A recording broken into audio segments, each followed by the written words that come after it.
Bueno, muchas gracias, presidente.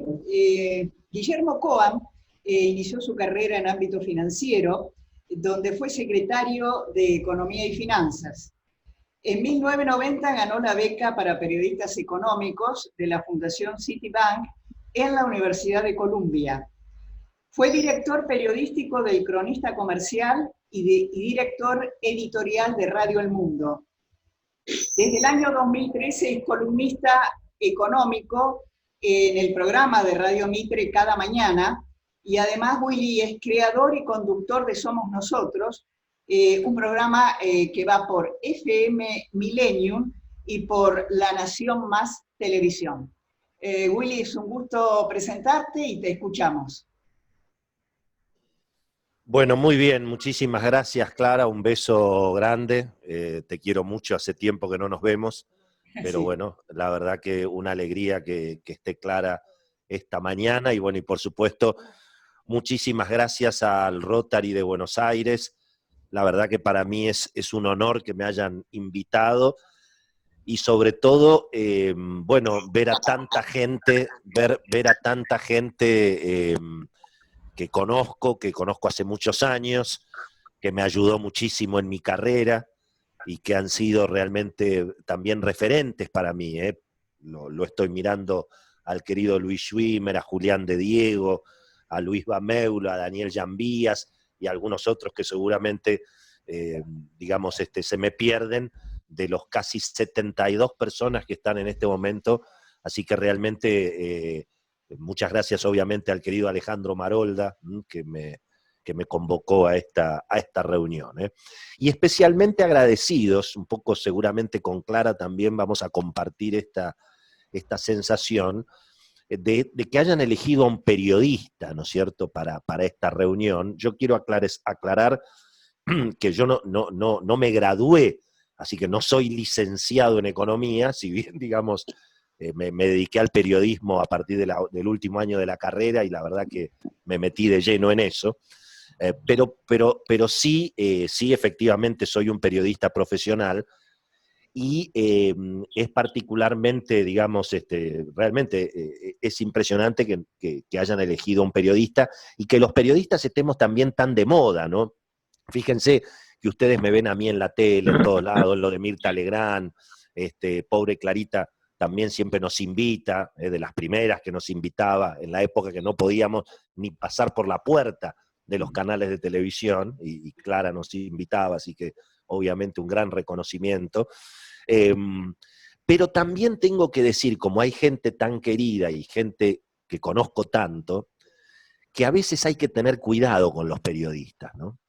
Y claro, y particularmente con los que todos los días tenemos que hacer la tapa de un diario o contar las cosas en la radio o obviamente en la televisión o en internet. Yo no sé, yo esta historia la cuento muchas veces, posiblemente tal vez alguno la escuchó, pero yo creo que ahora vale más que nunca, ¿no?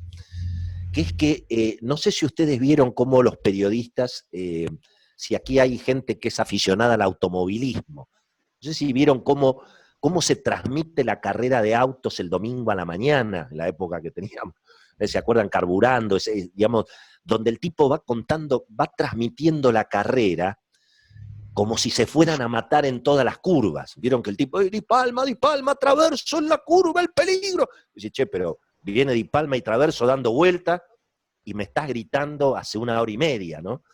Porque efectivamente el tipo transmite la carrera como si se fueran a matar en todas las curvas, ¿no?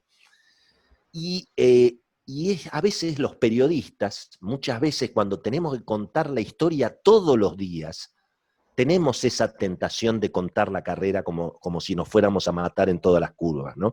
Tiene una explicación esto, que es que imagínense que si esta reunión la tuviéramos todos los días, y entonces ustedes todos los días se ponen frente al Zoom y yo aparezco todos los días y todos los días les cuento, miren, la verdad, si uno mira lo que está pasando a nivel internacional, y daría la sensación de que, digamos, la cuestión no va a empeorar. O en todo caso, no sé si va a mejorar mucho, pero parecería que no va a empeorar. Y en todo caso, bueno, la Argentina va a seguir teniendo los problemas que tenga, que obviamente no es que no pasa nada, ni mucho menos, pero tal vez no tenemos una explosión hiperinflacionaria el mes que viene. Entonces, si yo todos los días les cuento lo mismo, ustedes lo van a llamar a Alejandro Marolda, al presidente, van a decir, che, trae a otro, trae a uno que diga que algo va a explotar acá, ¿no? Entonces, cuidado, siempre me gusta empezar estas charlas porque probablemente esta vez, como nunca en la historia de la humanidad, hemos visto al periodismo contar la carrera como si nos fuéramos a matar en todas las curvas, ¿no? Literalmente, hemos estado contando los muertos de a uno y hemos generado, bueno, todo lo que se ha generado en este sentido, ¿no? Dicho esto, también hay que decir, y para empezar un poquito a trabajar y dejar de filosofar, también hay que decir que a la hora de hacer algún pronóstico, yo voy a ver si puedo compartir alguna pantalla con ustedes de estas novedades que tenemos con el Zoom, pero creo que lo voy a poder hacer. Creo que lo primero que también hay que entender es que para hablar de lo que está pasando, y bueno, tenemos que partir básicamente de algunas premisas y algunas conjeturas, que son las que yo voy a presentar para empezar a charlar. Porque la realidad es que nadie sabe efectivamente cómo esto va a terminar y quién va a quedar en pie y quién no va a quedar en pie. De modo que son todas conjeturas las que podemos presentar. Pero me parece fundamental empezar por estas conjeturas, porque en alguna medida, bueno, a partir de ahí podemos ver dónde estamos parados, ¿no? Me está Y además, poniendo algunas las imágenes, premisas y las algunas diapositivas. conjeturas que en general, digamos, están teniendo mayor consenso, tanto a nivel local como internacional. Les pido que si llega a haber algún problema de audio, que sé que los hemos tenido, los he tenido yo también, si alguien no escucha, me interrumpan y me digan no se escucha, no se escucha, entonces yo hablo un poco más rápido o me pongo el micrófono así más cerquita, ¿no? Ahora se está escuchando bien, Willy. Bárbaro, gracias, Clarita. Pero yo diría, digamos, que una de las premisas y conjeturas básicas es que todo indica que mirando los próximos 12, 18 meses, es decir, entre agosto de 2020 y diciembre de 2021, todo indica que o vamos a tener una vacuna, o algo cerca de una vacuna, o vamos a tener un tratamiento más consolidado, que parecería hoy ser eventualmente la famosa cuestión esta del plasma, y todo indica que la pandemia iría cediendo entonces entre el segundo semestre del 2020 y otra vez, ¿no?, el segundo semestre del 2021, con lo cual, si uno mira incluso lo que está pasando a nivel internacional, las cuarentenas evidentemente se van flexibilizando. Hay otro dato, me parece importantísimo, si es que efectivamente se sigue confirmando la idea que, digamos, el riesgo de una segunda ola de contagio o de una tercera ola de contagio a nivel mundial parecería estar desinflándose, y aún si hubiera una segunda ola de contagios, me da la sensación de que, digamos, las cuarentenas que vengan, si van a tener que volver a haber cuarentenas, a nivel internacional estoy hablando, van a ser menos extremas de lo que fue la primera experiencia frente a este problema, ¿no? Y eso es importante, porque eso en definitiva nos da la pauta de qué capacidad va a tener el mundo, y sobre todo el mundo desarrollado, China, Europa, Estados Unidos y la región, digamos, Brasil, qué capacidad de recuperación económica van a tener esos países, y eso es fundamental para pensar lo que pueda pasar en la Argentina, independientemente de la propia agenda que tiene la Argentina, que por supuesto la vamos a tratar, ¿no? Así que en general, si uno mira la mayoría de los analistas internacionales, todos coinciden en que la economía, digamos, se va a recuperar. Y si uno mira la historia de las crisis anteriores, de las crisis grandes, como fue la depresión, la crisis de Lehman del 2008, la caída de las Torres Gemelas, es decir, en general entre 2 y 3 trimestres ha sido lo que tardó el mundo para recuperar, ¿no? Y si miramos, por ejemplo, en China tuvimos una caída muy significativa de la economía en el primer trimestre del año, pero ya en el segundo empezó a recuperar, y ya estamos viendo ahora una recuperación más consolidada. Obviamente, como la pandemia se traslada de este a oeste, o sea, de la derecha a la izquierda en el mapa, bueno, esa situación de China después se trasladó a Europa y a Estados Unidos, y entonces vimos una economía en Estados Unidos que se derrumbó en el segundo trimestre del año, pero que probablemente empiece a recuperar, como ya aparecen datos en Europa y en Estados Unidos, a partir del tercer trimestre, ¿no? Tenemos un problema de un micrófono abierto, Clarita.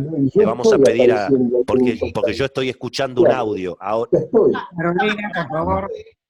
Tal vez el organizador localizando. El organizador puede tal vez silenciar. Ahí está. Muchas gracias. ¿No? Ahí apareció, ahí está. Todavía lo tenemos el sonido. Sí.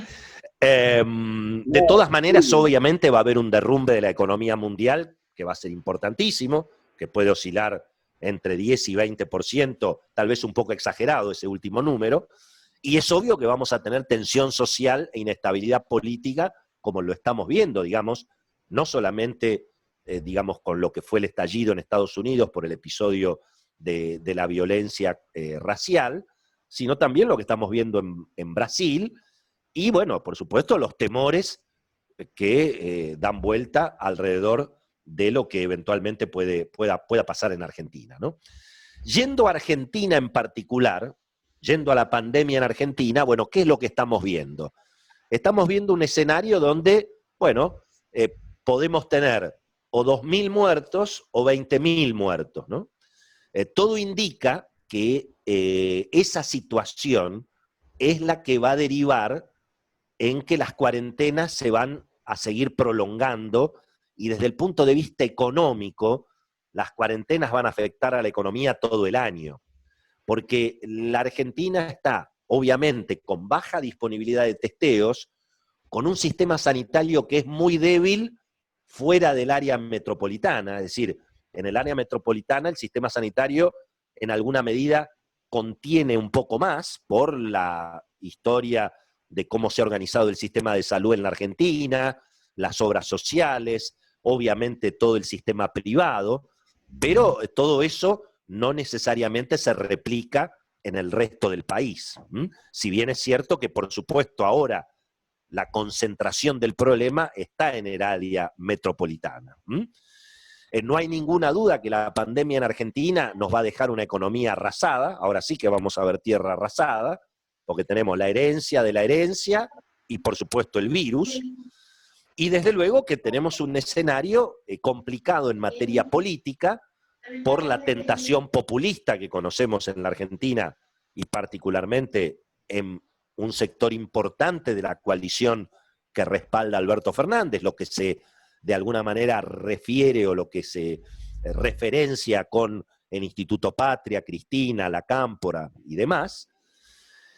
Y bueno, por supuesto, en un escenario en el cual al mismo tiempo la Argentina todavía está peleando con, yo diría, pronóstico reservado para salir del default, bueno, esto genera, por supuesto, un mayor peligro de desorden económico y social, ¿no? Entonces yo creo que este cóctel, el peligro de tener 20.000 muertos, la debilidad de la Argentina en términos de la capacidad de enfrentar la pandemia por la baja disponibilidad de testeos y el sistema sanitario, y por supuesto, digamos, la crisis económica y social, y bueno, eso tal vez explica por qué lo que al principio pareció insinuarse como la posibilidad de un Alberto Fernández más fortalecido, tratando de contener a los sectores extremos que lo llevaron a la presidencia de la mano de Cristina,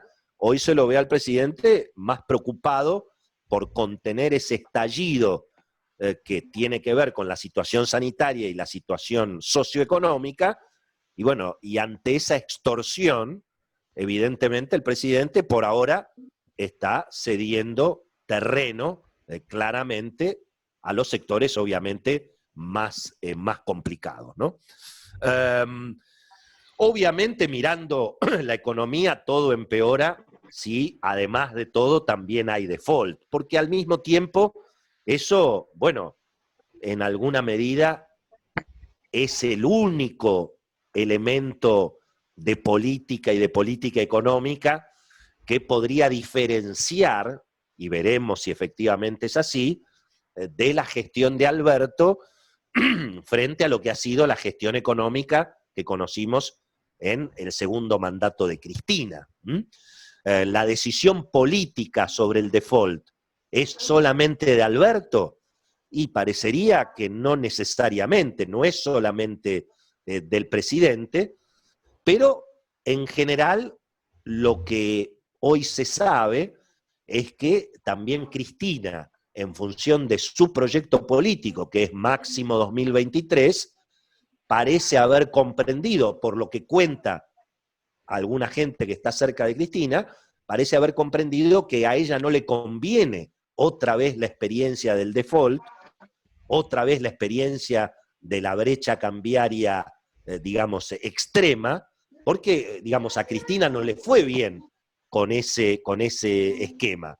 Recordemos que el segundo mandato de Cristina, dominado por el default y el cepo cambiario, y bueno, la llevaron a varias derrotas importantes, ¿no? Como además yo creo que en definitiva es la economía lo que define la suerte de los presidentes, y bueno, en alguna medida empeorar todavía la situación de la Argentina en un default da la sensación de que no es lo que le conviene ni siquiera a Cristina, y por eso se alimentaron todas las versiones de que efectivamente había una decisión política de resolver la cuestión. Yo hablé ayer con alguna de la gente que está en ese terreno, y lo que dicen es que todavía el ministro Martín Guzmán no termina, digamos, de aceptar la realidad de que no va a poder imponer la teoría de Stiglitz y de Columbia, y que va a tener que allanarse a las reglas de Wall Street. Y eso significa consensuar una oferta con los tenedores de bonos, y una vez que tenés el acuerdo, finalmente presentar la oferta para lograr la aceptación. Esto, en definitiva, hay muchos abogados allí en el auditorio, ahora que además está de moda los concursos, las asambleas, los síndicos y los interventores.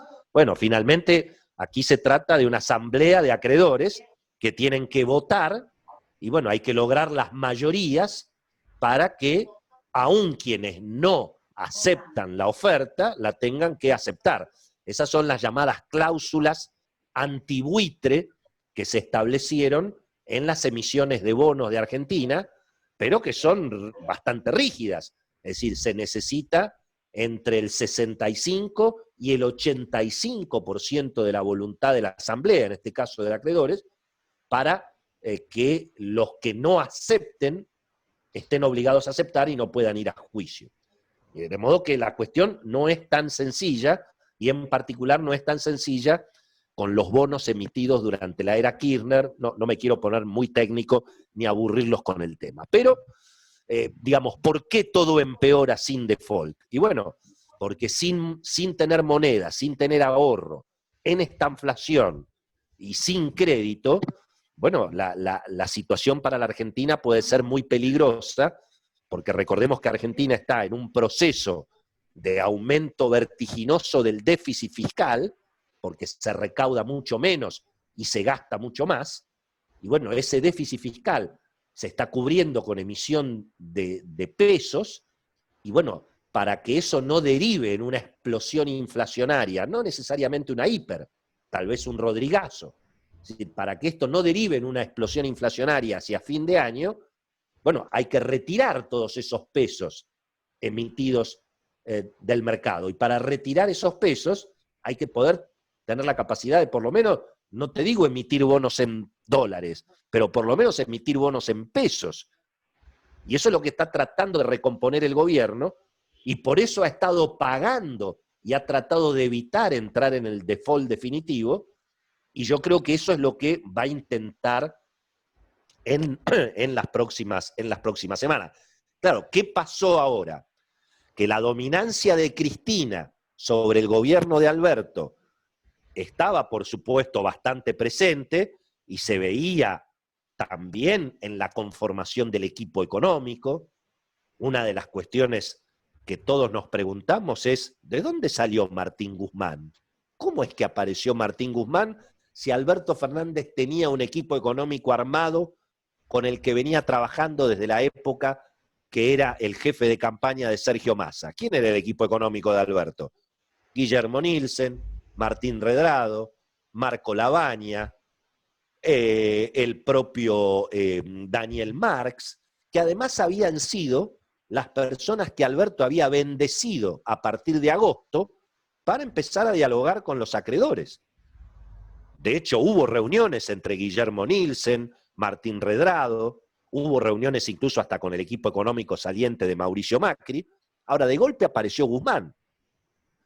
Y evidentemente, y además apareció un equipo económico con Alberto Fernández, integrado por las mismas personas que habían integrado el equipo económico de la radicalización de Cristina. Es decir, el equipo económico del cepo y del default. A tal punto que, probablemente por el efecto también de la pandemia, obviamente no esperado, hoy Alberto Fernández está con un cepo cambiario mucho más extremo que el que tenía Cristina. Por eso, digamos, esta situación ahora, después del episodio Vicentín, del cual obviamente vamos a hablar, incorpora una nueva incertidumbre, porque finalmente, lo que decíamos, lo único que estaba diferenciando en alguna medida a Alberto Fernández de Cristina en materia de política económica era no enfrentar a los acreedores, no enfrentar a los fondos buitre, no generar, digamos, todo ese enfrentamiento, esa decisión política. No nos olvidemos que Axel Kicillof en su momento llevaba el acuerdo para firmar con los acreedores y hubo una decisión política de Cristina de alguna manera, hasta hacer campaña electoral con el enfrentamiento contra los fondos buitres. Eso no lo habíamos visto en Alberto. Ahora, bueno, va a ser una buena prueba. Como decíamos entonces, está claro que hasta ahora la economía de Alberto ha sido más cepo, más impuestos, más controles, la demonización a los ricos, la economía cerrada. Parecería que no vamos al default, pero vamos a esta idea de un país más justo, el nuevo contrato social, la Argentina post-pandemia. Y bueno, sin duda, la aceleración del caso Vicentín, que posiblemente reconoce otro tipo de, digamos, motivaciones, en algunos casos seguramente mucho menos, digamos, planificadas y mucho menos, si se quiere, digamos, mucho más improvisadas de lo que tal vez creemos, ¿no? Porque incluso si uno mira desde el punto de vista normativo cómo ha sido el anuncio de la eventual estatización de Vicentín, cómo se ha formulado el decreto, esta cuestión, digamos, tan enojosa de intervenir una compañía que está en un concurso preventivo, en fin, da la sensación que fue como de apuro, como si, bueno, había algún temor a que la solución de mercado beneficiara a Glencore o a los, digamos, inversores que iban atrás de la figura del chupete Manzano. Algo pasó que es como que se aceleró la decisión, a tal punto que creo que no se midieron los costos políticos, que desde luego están por verse, ¿no? Están por verse, ¿no? No está tan claro la dinámica de este conflicto, cómo va a derivar, porque, bueno, la Argentina no es la misma hoy que la del 2008, el conflicto, además de Vicentín, divide al sector agropecuario, porque las cooperativas, en alguna medida, están bastante a favor de la intervención, y recordemos que la gran epopeya del campo del 2008, la gran movilización del campo del 2008, la batalla de la 125, tuvo mucho que ver con la presencia en las rutas. Y esa presencia en las rutas en general, y bueno, tiene mucho que ver con Federación Agraria y tiene mucho que ver con Coninagro, pero especialmente con Federación Agraria. De modo que si Federación Agraria y Coninagro, como hasta ahora, se han pronunciado, no te digo a favor de la intervención en Vicentín, pero más o menos, bueno, habrá que ver qué pasa con las bases y muchas otras cuestiones, ¿no? También es cierto que en el 2008 el campo fue a la ruta porque había una sequía impresionante y los chacareros no tenían nada que hacer. Es cierto que ahora es un momento del año en que tampoco hay labores, pero es importante entender eso para entender el humor. Es obvio que ahora el humor del sector agropecuario está muy afectado por, bueno, la estatización indirecta, que es la brecha cambiaria y las retenciones. Piensen que hoy las retenciones reales al productor agropecuario son mucho mayores que con la 125, porque finalmente el productor agropecuario recibe pesos, y con esos pesos, que son equivalentes a $1.50, tiene que, si quiere ahorrar, la retención real es prácticamente superior al 100%, ¿no? Entonces ahí está la estatización del sistema.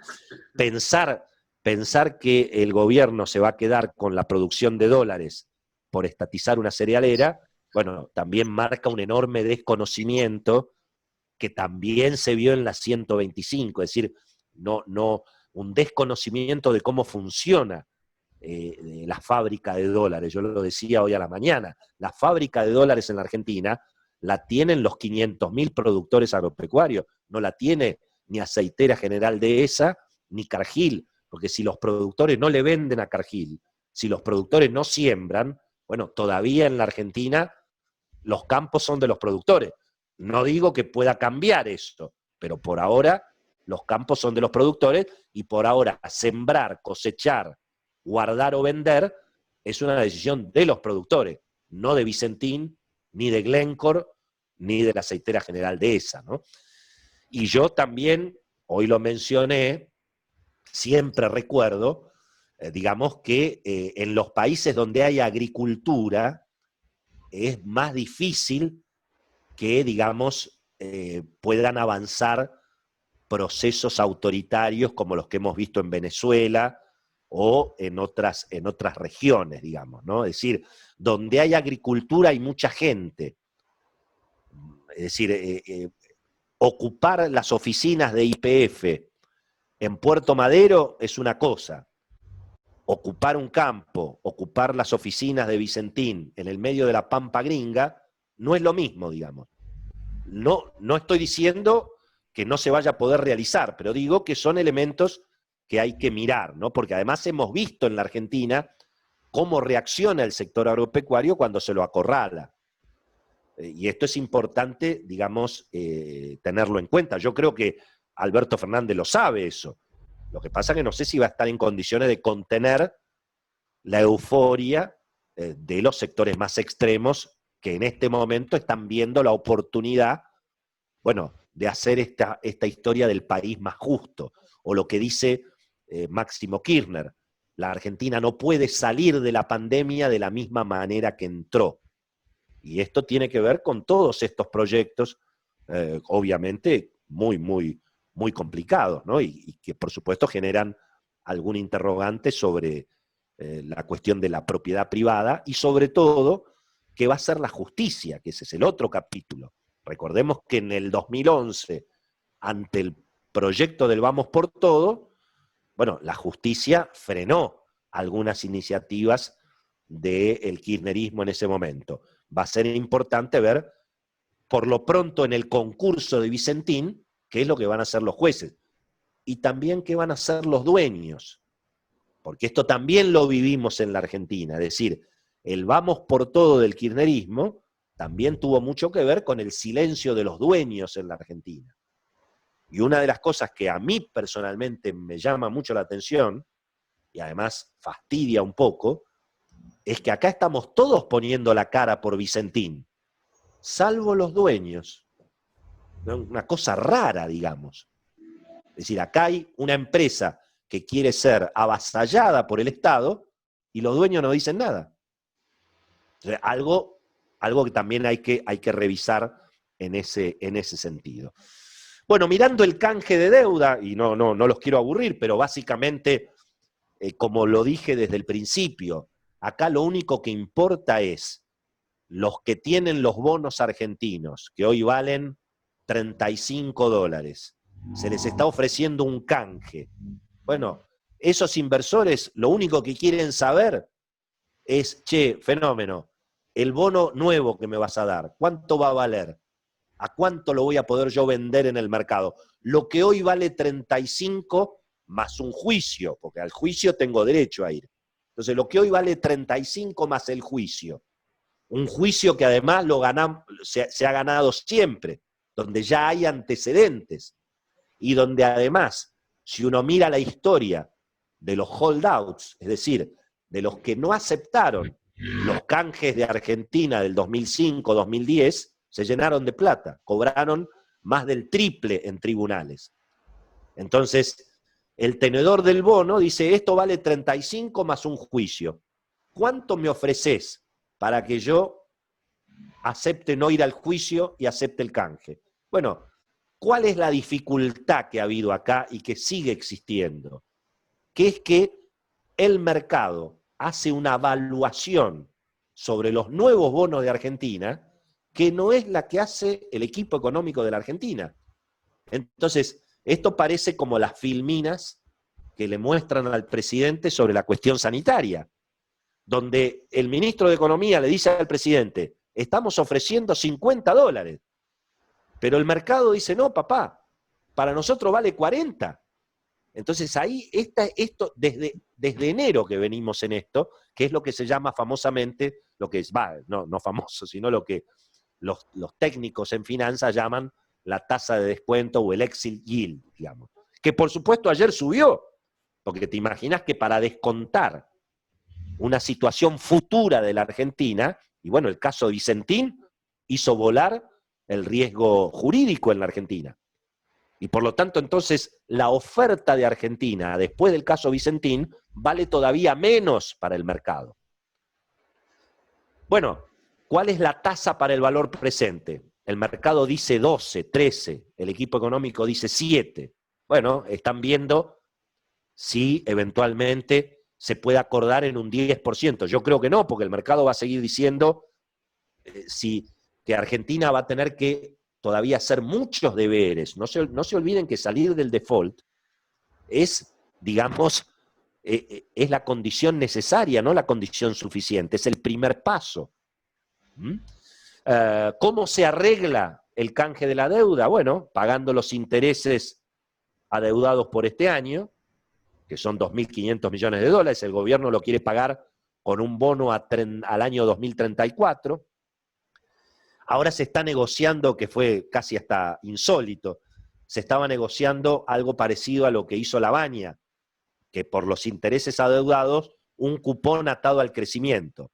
Pero resulta que, como no confían en el número del crecimiento del INDEC, se les ocurrió un cupón de intereses, o un cupón de pago extra, según el volumen de la cosecha de Argentina, que eso en todo el mundo cree en eso.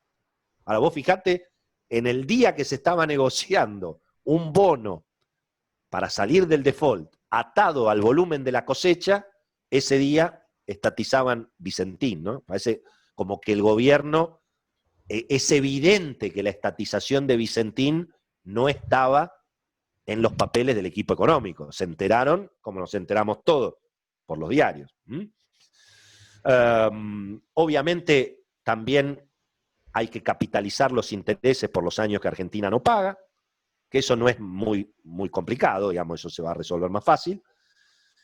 Y bueno, ¿y cuánto es la tasa de interés que paga Argentina en el futuro? Este cuento de la tasa cero también ha complicado la negociación, porque, digamos, se le ha presentado a la dirigencia política esta idea de que viene un mundo de tasa cero. Entonces, como viene un mundo de tasa cero, cualquier cosa que ofrezca Argentina va a ser aceptado. Y eso no tiene nada que ver con la realidad. El mundo de tasa cero es para Estados Unidos o para IBM.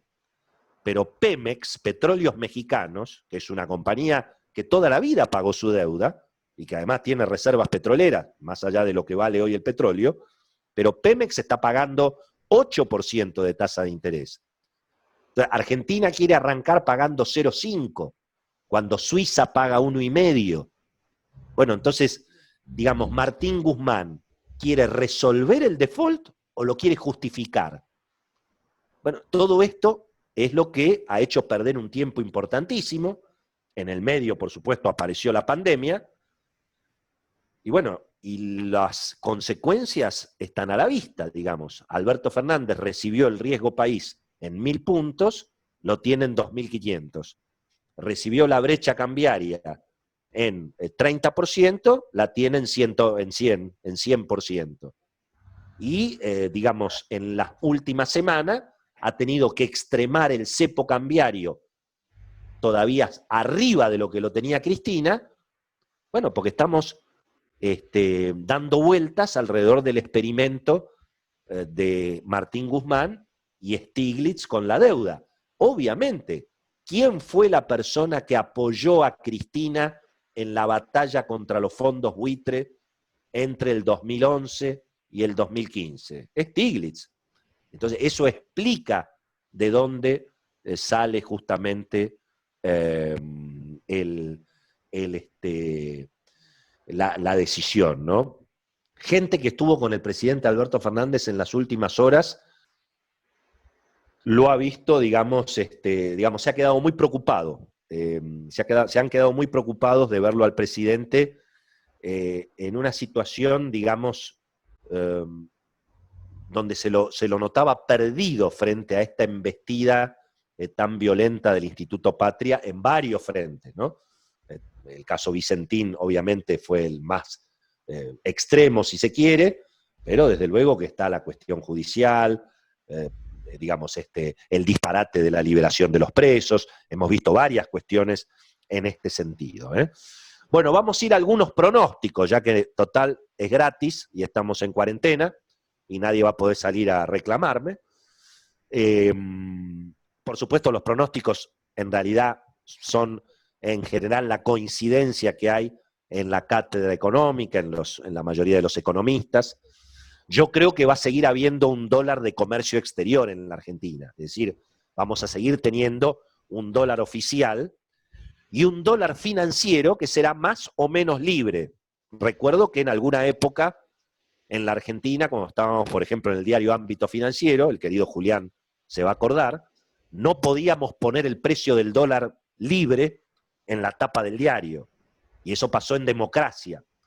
Por supuesto, hace muchos años, y uno supone que los países evolucionan, pero la Argentina, atento, digamos, y podemos tener todavía un cepo cambiario mucho más extremo, y podemos llegar a tener directamente la prohibición de la circulación de dólares. Eso también ocurrió en la Argentina en los años 70.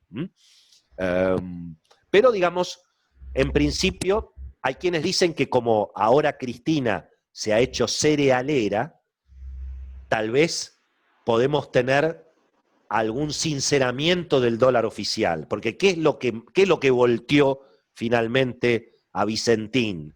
Además de tal vez alguna ligereza en la administración, no los conozco, no puedo opinar, pero no hay ninguna duda que lo que volteó a Vicentín es el desdoblamiento cambiario, y es obviamente, y la devaluación, y lo que pasó sobre todo a partir de agosto del 2019, con el triunfo tan contundente de Alberto Fernández en las PASO, que derivó, por supuesto, en una aceleración de la crisis de confianza, ¿no?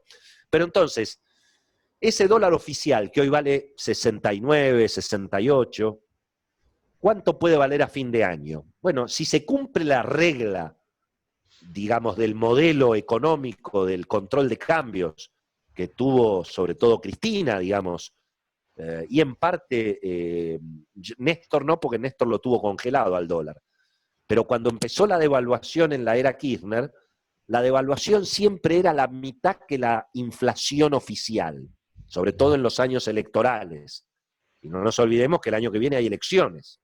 Por lo tanto, el gobierno tiene que devaluar el dólar, el peso, para evitar que el atraso cambiario sea tan extremo que directamente se caigan no solamente Vicentín, sino que se caigan todas, ¿no? Pero al mismo tiempo tiene que controlar la devaluación para que la inflación no, digamos, no se escape en un escenario además complicado por el tsunami de pesos que el gobierno está emitiendo. De modo que si la devaluación fuera la mitad de la inflación, el dólar de comercio exterior hacia fin de año tendría que estar entre 85 y 95 pesos. ¿Y cuánto vale el dólar de verdad? Y bueno, depende si hay default o no hay default. Y ahí es donde estamos viendo la brecha. Yo creo que aún sin default vamos a tener una brecha con el dólar financiero libre, que puede ser el contado con liquidación, o, Dios quiera, si se deciden a liberar y a desdoblar el mercado y a poner un dólar financiero libre, cosa que por ahora no creo, aunque no descarto. Y vuelvo a repetir, ¿qué pasó con el precio de la nafta cuando Cristina estatizó YPF en el 2012? Creo que fue. Empezó a subir el precio de la nafta. Es decir, cuando Cristina se hizo petrolera con Galucho, algunos sueñan que tal vez Cristina, con Vicentín, se haga serialera y que entonces empiece a entender el problema justamente del desdoblamiento cambiario y sobre todo cómo funciona el sector económico más dinámico y más eficiente de la Argentina, que es obviamente todo el complejo agroindustrial, ¿no? Willy, así que la brecha, sí. Tenemos que redondear para que yo te pueda hacer algunas preguntas que me están llegando. Bueno, cómo no. Entonces, la brecha, digamos, con el dólar libre, bueno, yo creo que va a seguir aún sin default, porque, vuelvo a repetir, la Argentina va a tener una emisión de pesos muy grande y vamos a estar en una brecha entre 30 y 50%, que es lo que estuvimos viendo, bueno, antes de que se aceleraran las dificultades con la negociación de la deuda y sobre todo las dificultades económicas por las cuarentenas y la pandemia, las dos cosas, la pandemia y las cuarentenas. Así que la inflación va a depender mucho de la devaluación. Yo creo que la inflación puede estar un poco más abajo, que estos pronósticos se están corrigiendo, puede estar en torno a 40, 50%, porque estamos viendo en estos meses de cuarentena una inflación muy contenida, con el nivel de desempleo que ustedes bien ven allí en los niveles históricos de la Argentina, y lo más preocupante es un aumento muy violento del déficit fiscal que pueda generar una emisión monetaria muy, muy complicada de absorber, ¿no?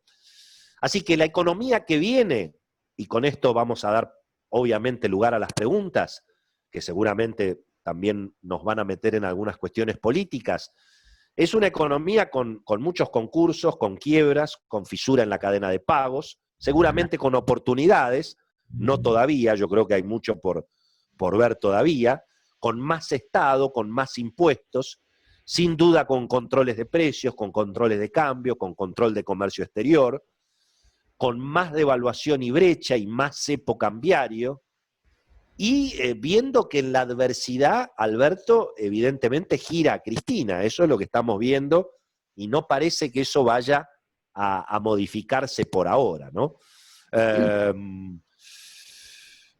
Esto es lo que lamentablemente va a tener que esperar, que es, bueno, lo que hace tantos años estamos discutiendo en la Argentina, cómo generar un proceso virtuoso para que la economía empiece a reactivarse, y eso tiene que ver con que los argentinos empecemos a vender los dólares que hemos estado comprando y que se generen las condiciones para un regreso de capitales.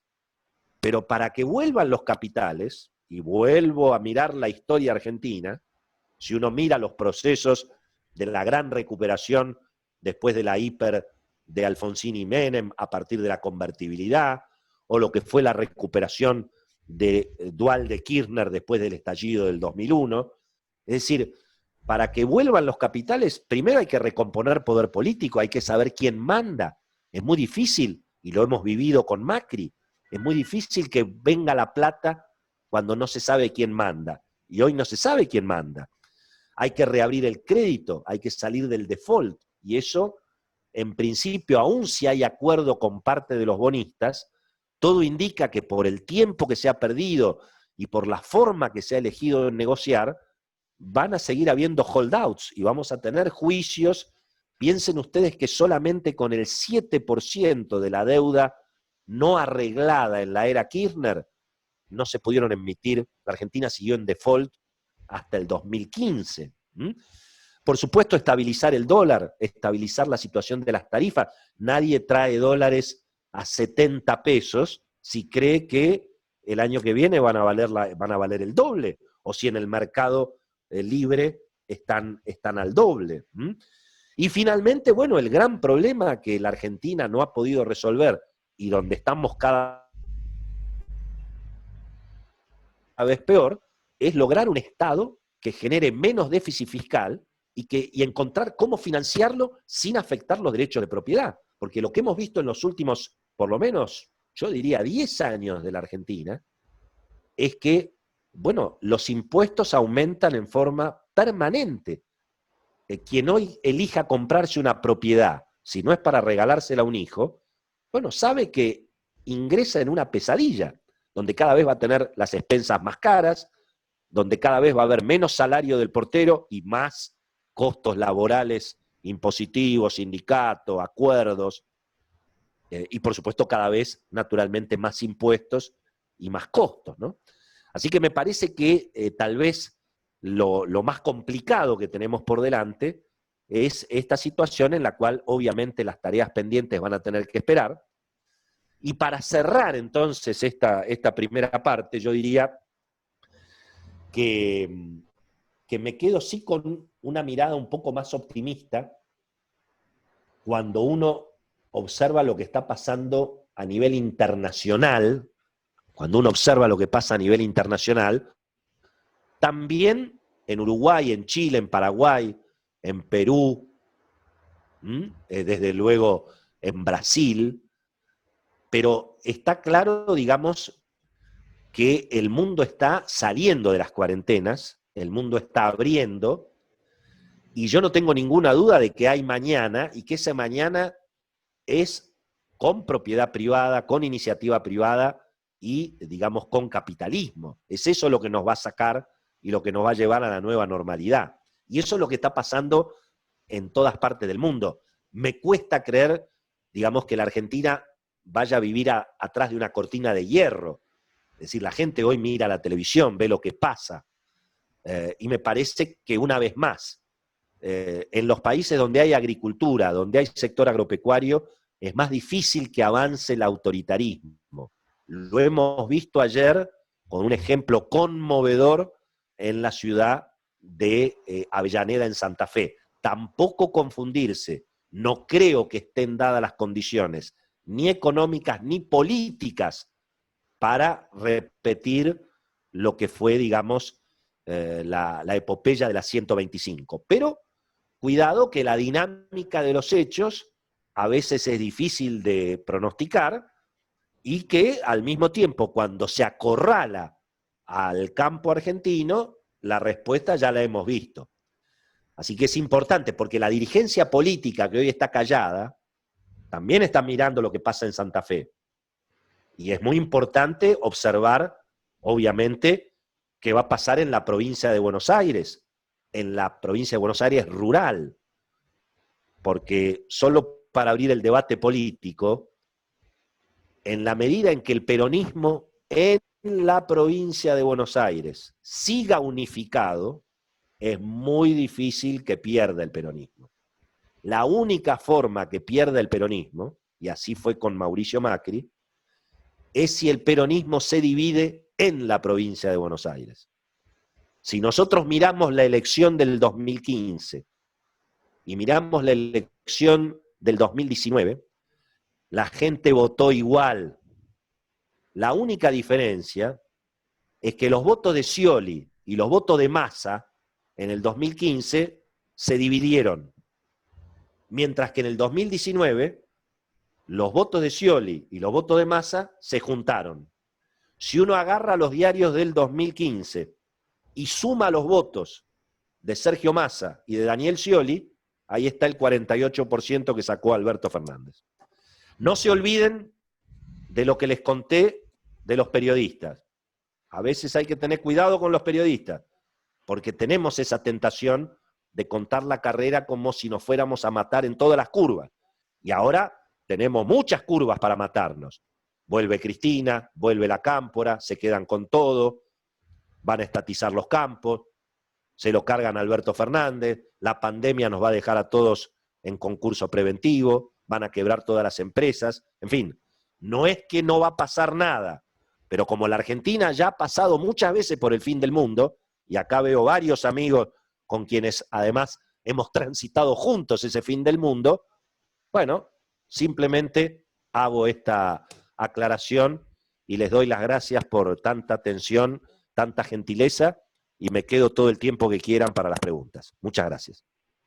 Willy, muchísimas gracias. Y bueno, para la gente que está conectado a través de la opción chatear, me pueden hacer llegar algunas preguntas, ya me han llegado para Willy. Willy, cuando sobre el final de tu charla señalás sobre la provincia de Buenos Aires y el peronismo, vos estás refiriéndote a Massa, no a Kicillof. Efectivamente, sí, yo creo que la única alternativa, mirando las elecciones del 2021, la única alternativa que puede de alguna manera frenar el proyecto Máximo 2023 es eventualmente que haya una ruptura en la provincia de Buenos Aires. Es obvio que Cristina lo sabe eso, y especialmente lo sabe Máximo Kirchner. Por eso Sergio Massa dice, Máximo se parece más al padre que a la madre, porque con la madre Sergio Massa no se puede ni ver. Es más, digamos, no sé si vieron que la madre, señora de Kirchner, lo acaba de recibir en el Senado, nada menos que al intendente de Tigre, a Zamora, que tiene un enfrentamiento importante con Sergio Massa. O sea, Cristina no le perdona a Massa haber sido, digamos, el factor de su derrota. El proyecto de Cristina Eterna y el proyecto del nuevo contrato social y el proyecto de la reforma agraria y toda esta historia, bueno, era el proyecto que en alguna medida se frustró cuando un tal Mauricio Macri, un tal Sergio Massa, un tal Felipe Solá, lo que quedaba de Francisco de Narváez en ese momento, se juntaron en el 2013 y eso fue lo que, digamos, permitió la carrera que después terminó, por supuesto, en la derrota de Cristina y en el ascenso de Macri, ¿no? Nosotros, bueno, en ese sentido hemos tenido, lógicamente, una fuerte discusión, en algunos casos privados, en otras cosas públicas, con el presidente Macri, con algunos de sus colaboradores, porque nosotros siempre creímos que, digamos, si se lo dejaba ir a Massa, Massa iba a ir con Cristina, que fue obviamente lo que pasó. Y entonces, ¿qué vemos hoy? Hoy lo vemos a Sergio Massa mucho más cerca de Máximo Kirchner que de Alberto Fernández. Ahora, digamos, esa situación puede cambiar si la provincia de Buenos Aires rural, bueno, se siente atacada por el proyecto de Máximo Kirchner. Yo creo que Máximo, que efectivamente ha de haber heredado parte de la inteligencia del padre y no tanto la iracundia de la madre, bueno, Máximo no creo que quiera él repetir la misma historia, digamos, que se le frustró a Cristina. Por lo tanto, hoy vemos, por eso hay tantos gestos de generosidad de, digamos, Alberto y el Instituto Patria, en última instancia, con Sergio Massa. Generosidad me refiero como la política entiende la generosidad. ¿Vos qué querés? ¿Querés AISA? Tomá AISA. ¿Querés este ministerio? Tomá este ministerio. Eso es la generosidad en materia política, ¿no? Entonces yo creo que ahí es un factor, porque hoy ¿quién es, digamos, la mesa chica de Alberto Fernández? Bueno, es Alberto Fernández, es Guado de Pedro, es Máximo Kirchner, es Santiago Cafiero y es Sergio Massa. Ese es el grupo que hoy define finalmente todas las políticas. Y lo hemos visto a Santiago Cafiero, muy atacado por el Instituto Patria, que ha tenido que sobreactuar en las últimas horas, una oposición a Macri, y se ha colocado como un duro Santiago Cafiero, cuidando su trabajo, cuidando su puesto. Él tiene miedo de ser el próximo Vanoli. Y entonces, bueno, actúa en consecuencia, ¿no? Willy, acá me ha llegado una pregunta. ¿Cuál es tu opinión sobre este comentario que se ha escuchado sobre los dueños de Vicentín, ¿no? Que se han robado todo y se han robado los créditos del Banco Nación y también los cuestionamientos a Javier González Fraga? No, la verdad que no conozco el detalle y en todo caso a los efectos del conflicto que está abierto me parece que no tiene nada que ver. Si fuera cierto que ha habido eventualmente maniobras fraudulentas, bueno, entiendo que corresponden todos los instrumentos legales que hay. Se puede denunciar la quiebra fraudulenta, se los puede perseguir penalmente, se les puede rematar sus bienes para que cobren los perjudicados, como corresponde en cualquier Estado de Derecho.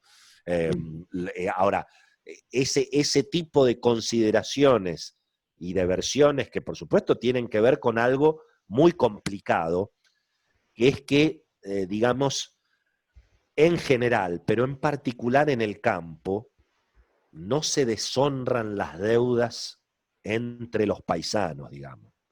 Es decir, una cosa es que vos finalmente en un concurso de acreedores no le pagues a los bancos. No sé si hay acá gente de los bancos, pero en general en el mundo comercial se acepta que en un concurso preventivo una empresa no le pague a los bancos, pero que una empresa no le pague, en este caso a los productores agropecuarios, es una cosa más complicada, digamos, ¿no? Además, no nos olvidemos que ahí en Santa Fe hay muchas cooperativas, sobre todo la Asociación de Cooperativas Argentinas, que sí les había pagado a los productores, pero que no cobraron de Vicentín.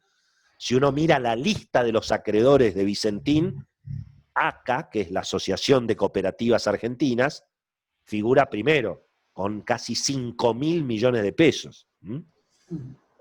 Bueno, no es casualidad que en el proyecto de estatización de Vicentín, e incluso algunos de los funcionarios del equipo interventor provienen precisamente del movimiento cooperativo y en algunos casos de la propia Asociación de Cooperativas Argentinas.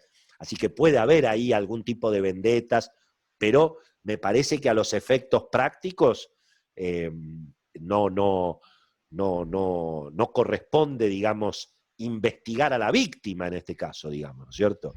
Por supuesto, hay muchas razones para pensar que en rigor, bueno, esto los va a terminar beneficiando a los accionistas de Vicentín porque se estatiza la deuda, se les saca el problema de encima y naturalmente, bueno, hasta podrán tener el beneficio el día de mañana de presentarse a una indemnización, ¿no?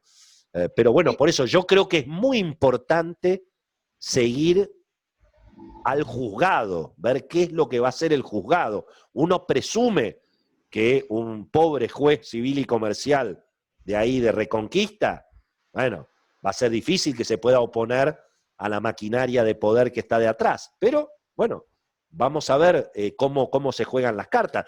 No nos olvidemos que también acá han quedado perjudicados grupos económicos importantes que iban detrás de Vicentín y que también tienen poder de fuego, tanto político, mediático, que tienen relaciones con la justicia, que tienen relaciones con los gremios, que es muy importante, Cuidado que el gremio de aceiteros es un gremio combativo, complicado, pero un gremio peronista, no es un gremio trotskista, digamos. Entonces, digamos, yo creo que ahí hay mucho por ver en ese sentido. Es cierto que hubo, digamos, una sobreexpansión de Vicentín, es cierto que hay que explicar por qué los créditos fueron del provincia, del ciudad y del nación, pero no solamente de ellos. Hay 500 millones de dólares de un comité de acreedores internacionales. Vicentín es una compañía, digamos, que ha tenido crédito toda la vida, y obviamente se le juntó una tormenta perfecta, fue casi una corrida contra un banco, sobre todo a partir de agosto del 2019, cuando pierde Macri las PASO y se produce la corrida, y bueno, ahí los productores todos empiezan a pedir la plata, y Vicentín naturalmente no la tenía, y al mismo tiempo también le pedía el Banco Nación a todos los productores que cancelaran los créditos de prefinanciación de exportaciones, porque el Nación también se quedaba sin fondeo, porque la gente estaba retirando los dólares del Nación. No nos olvidemos que se generó una corrida cambiaria cuando Macri pierde las PASO. Y por lo tanto el Banco Nación, que tenía que entregarle los dólares a la gente que tenía los depósitos en dólares, le empezó a pedir a los productores que devuelvan los dólares. Los productores se lo pidieron a Vicentín. Se produjo esa corrida. Es decir que más allá de que dicen que la nueva generación no es lo mismo que ni los padres ni los abuelos, la realidad es que hubo digamos, una corrida y un crack económico que afectó a la compañía. Eso es absolutamente objetivo, ¿no? Willy Cohen, muchísimas gracias por esta charla. Gracias. Bueno, muchas gracias a todos ustedes. Me despido, los veo pronto, nos seguimos escuchando y encantado que me inviten cuando quieran. Muchas gracias. Presidente. ¿Cuándo vuelve el golf? No sabemos. Hoy protestamos, pero no sabemos todavía. No lo escuchamos al presidente, Elías, está sin micrófono. Elías. Hay que desmutarlo, así se dice, hay que desmutarlo al Lo presidente. primero decía gracias a... Ahora, Billy, viste cómo cumplimos, respetamos a todos, apagamos el micrófono y lo apagamos, ¿no? Después nos olvidamos. Bueno, gracias a Willy Cohen por la disertación que ha sido muy esclarecedora para todos, sobre todo los que no estamos en economía y estamos activa, diríamos, como ciudadano argentino y comprometido con la patria. Hacemos mucho, ha sido muy, muy claro y creo que todo lo valoramos así. Bueno, tarde ha podido entrar el compañero y amigo Juan Carlos Lee Rossi, que yo le había pedido que hiciese un homenaje a los bomberos que tuvieron víctimas, 2 personas allí en una explosión ahí en la calle Canning. Bueno, Juan, ¿estás preparado para hablar o lo dejamos para la semana que viene? Es breve, avanzaríamos ahora. Carlos. Aquí estamos, buen día, Elías. Bueno, o sea, acerca tu micrófono, por favor, adelante. ¿Ahí me puedes escuchar? Sí, sí, perfecto. Bien. Ahora. Bueno, buen día a todos. Estimados amigos rotarios, a todos. Hoy recordamos a los bomberos de la ciudad de Buenos Aires fallecidos el día 2 de junio del corriente. Ellos cayeron en cumplimiento del deber. Es el comandante y director Ariel Gastón Vázquez y el subcomisario Maximiliano Firma Paz. Esto ocurrió en un incendio de explosión que ocurrió aquí en la ciudad de Buenos Aires, que también ha dejado 14 heridos, algunos todavía internados y recuperándose. Hoy el Rotary Club de Buenos Aires les rinde homenaje. Hemos podido ver la gravedad y lo dramático de lo que ocurrió, del hecho. También ver a médicos, policías, bomberos, defensa civil, todos empeñados en salvar vidas y bienes de la sociedad. Ahora ellos ya no están, nos damos cuenta que siempre estuvieron, no los conocíamos, pero sin embargo estaban acompañándonos. La institución y sus camaradas los echarán de menos, pero la familia, su familia, padres, esposas, hijos, Ellos han perdido a quien compartía, guiaba y asistía diariamente. Sus hijos, que lo admiraban, los van a extrañar. Seguramente podremos ayudar a reconfortarlos solidariamente. Los bomberos voluntarios o policiales, como otras profesiones de riesgo, con su accionar ponen a prueba a los funcionarios y la sensibilidad social. Cuando escuchamos una sirena, un desplazamiento por las calles, nos ponemos atentos y también despierta esa intensidad de servir, esa intención de participar. Ese despertar en niños, jóvenes, y esa admiración en los mayores, más algunas tradiciones familiares, vocación de servicio, son las que impulsan a los bomberos a ingresar a sus filas. Hay profesiones en las que cuando no sale todo bien, se puede perder un prestigio. Pero en estas, cuando no todo resulta bien, se puede perder la vida.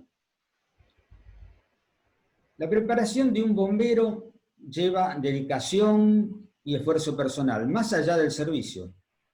Los fallecidos, el comandante y director Ariel Gastón Vázquez y el subcomisario Maximiliano Firma Paz, son un ejemplo de ello, ya sea con estudios universitarios o cursos de entrenamiento especial, se formaron y dieron ejemplo.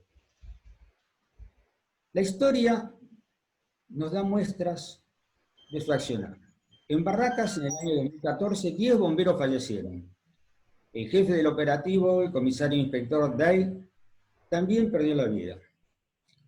Pocos días antes, habíamos compartido una charla con el doctor Crescenti y él